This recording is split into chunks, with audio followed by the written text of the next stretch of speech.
Hello students, आज जो है हम नाइन्थ क्लास का सेट का पेपर करेंगे जो रिसेंट अभी हुआ है। इसका जो फर्स्ट क्वेश्चन है ऑप्शनल है कि एक और दो के बीच की कितनी प्रीमेय संख्याएं हैं। तो प्रीमेय संख्याएं क्या होती हैं? जो फ्रैक्शन में होती हैं या अंश और हर के रूप में होती हैं। तो एक और दो के बीच में जो है असंख्य जो है ऐसी संख्याएं हो सकती हैं जिनको हम काउंट नहीं कर सकते। तो इसका ऑप्शन आएगा अप्रीमेय।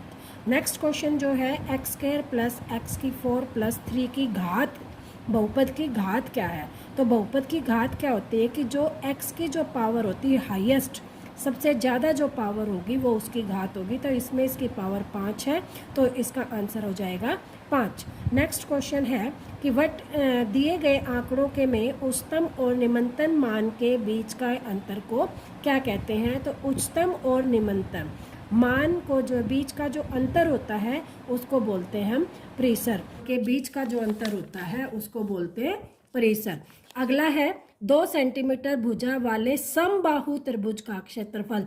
देखो हिंदी में इसमें समद्विद लिख रखा है, लेकिन इंग्लिश में इक्विलेटरल ट्रायंगल दे रखा है। इक्विलेटरल ट्रायंगल का यानी कि समबाहु त्रिभुज जिसकी सारी की सारी भुजाएं इक्वल है और साइड दे रखे 2 सेंटीमीटर।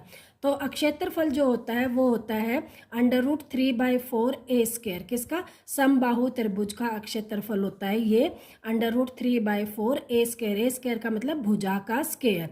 भुजा दे रखी है हमारी 2, तो 2 का स्क्वायर हो जाता है 4, तो 4 से 4 कैंसिल हो जाएगा, आंसर आ जाएगा √3। तो इसका ऑप्शन आ का है 2। अगला क्वेश्चन है कि √6 इंटू में √27 बराबर है, यानी कि 6 और 27 की गुणा कर दें तो उसका आंसर क्या आएगा? 6 और 27 के गुणा करेंगे हम।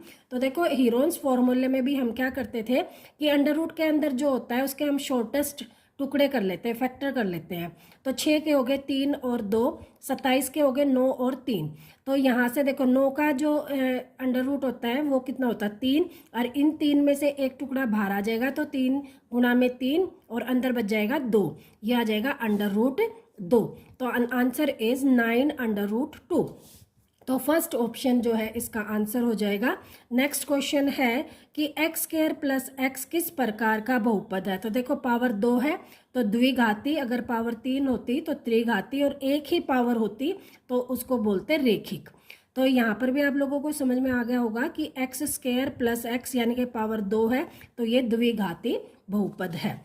अगला था write the Heron's formula to find the area of the triangle. तो त्रिभुज का क्षेत्रफल का जो फार्मूला होता है, हीरोन्स फार्मूला होता है √S S-A S-B S-C। अगला है विंजीय व्यंजक का उदाहरण लिखिए जो बहुपद नहीं है। बहुपद नहीं है, बहुपद देखो हर एक वो बहुपद होता है जिसकी पावर जो है नेचुरल नंबर हो, यानी कि 1 2 4 5। अगर नेचुरल नंबर से अलग कोई भी जो पावर है, यानी कि वो माइनस में हो सकती है, बटे बटे में हो सकती है, वो सारे क्या होंगे? बहुपद नहीं होंगे। तो इसका उदाहरण कुछ भी लिख सकते हो आप, y की -2 + 3 लिख सकते हो, 1/x + 3 लिख सकते हो। इस तरह का कोई भी जो है आप एक एग्जाम्पल दे सकते हो। अगला क्वेश्चन है कि px 2x + 5 का शून्यक होगा। शून्यक का मतलब होता है जीरो। जीरो क्या होगा इसका? तो 2x + 5, इसको हम कैसे सोल्व करते हैं? 2x + 5 = 0। इधर प्लस का इधर जाकर किसका हो जाएगा? माइनस का। तो 2x = हो जाएगा -5, और x = या मल्टीप्लाई में 2 तो इधर जाके किस में हो जाएगा? डिवाइड में। तो ये आ जाएगा इसका आंसर -5/2। नेक्स्ट क्वेश्चन था यदि त्रिभुज की 2 भुजाएं बराबर हों, तो अगर 2 भुजाएं बराबर है तो समद्विबाहु त्रिभुज होती है। एक भी भुजा बराबर नहीं हो तो विषमबाहु त्रिभुज होती है, और सारी भुजाएं बराबर हो तो कौन सी होती है? समबाहु त्रिभुज। नेक्स्ट क्वेश्चन था कि सम ऑफ 2 रेशनल नंबर, हिंदी में कर लेते हैं।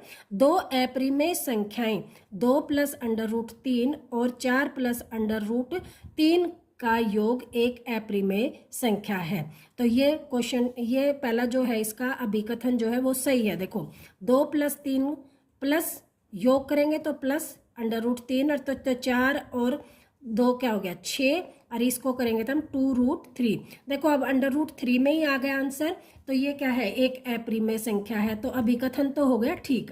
अब कारण देखते हैं, वो कह रहा है कि 2 प्रिमेय संख्याओं का योग सदैव एक अप्रिमेय संख्या होता है। ये ठीक नहीं है, क्योंकि ये प्रिमेय भी हो सकता है। देखो अगर इसी क्वेश्चन में अगर 4 और यहाँ पे माइनस होता, 4 माइनस √3, तो √3 से √3 कट जाता, तो आंसर आता 6, जो कि एक प्रिमेय संख्या है।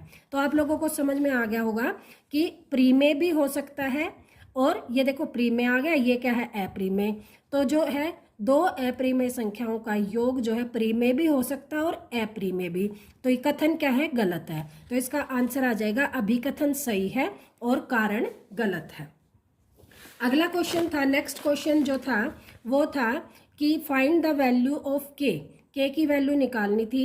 If x - 1 is the factor of, ये इक्वेशन दे रखी है 4x³ + 3x² - 4x + k। अब इसमें क्या कह रहा है कि x - 1 फैक्टर है, यानी कि इसका गुणनखंड है। गुणनखंड कब होता है, जब वो इक्वल टू किसके हो, 0 के हो। ये चीज याद रखना है, कोई भी जो है वो गुणनखंड कब होता है, जब वो इक्वल टू 0 आ जाए, यानी कि x = क्या है, सर माइनस का इधर आकर किसका हो जाएगा, प्लस का। तो अब क्या रखेंगे हम, x की जगह हम 1 रखेंगे। इस इक्वेशन में जहां जहां भी x है वहां पर हम क्या रख देंगे, 1 रख देंगे। तो यहाँ पर क्या आ जाएगा 4, 1 x की जगह 1 रखा है, 3 हो जाएगा, plus 3 as it is, x की जगह क्या रखा है 1, 1 का square, minus 4 as it is, x की जगह क्या रख दिया 1, और k एज इट इज, क्योंकि इसके साथ x नहीं है और गुणनखंड है, तो इज इक्वल टू क्या आ गया 0।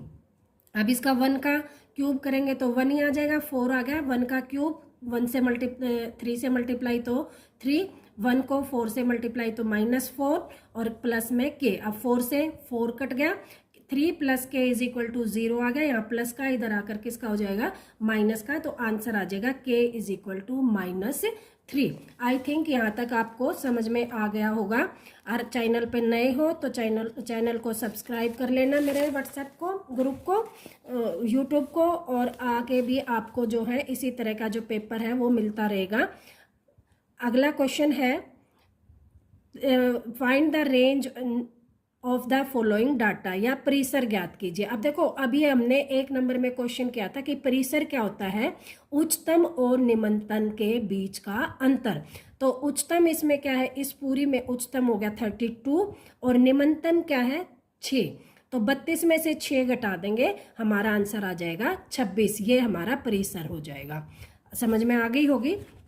अगला क्वेश्चन है, सिंप्लीफाई, सरल कीजिए 125 की -1/3। अब देखो 125 जो है वो उसको हम फैक्टर करेंगे किस तरह से कि सबसे ज़्यादा इसके टुकड़े कर लेंगे कि वो किसी से भाग ना हो। 125 किसके टेबल में जाता है, 5 की में, और 125 के टुकड़े हो जाएंगे 5 × 5 × 5।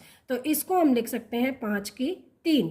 तो यहाँ हमने 125 की जगह लिख दिया 5 की 3, ब्रैकेट में क्या कर दिया -1/3। तो इस 3 से ये 3 कैंसिल हो गया, तो 5 की -1, ये भी आंसर लिख सकते हो और ये भी आंसर लिख सकते हो। तो ये हमारा आंसर हो गया। आई थिंक आज इतना ही करेंगे, कल 3 नंबर के क्वेश्चन आगे करेंगे।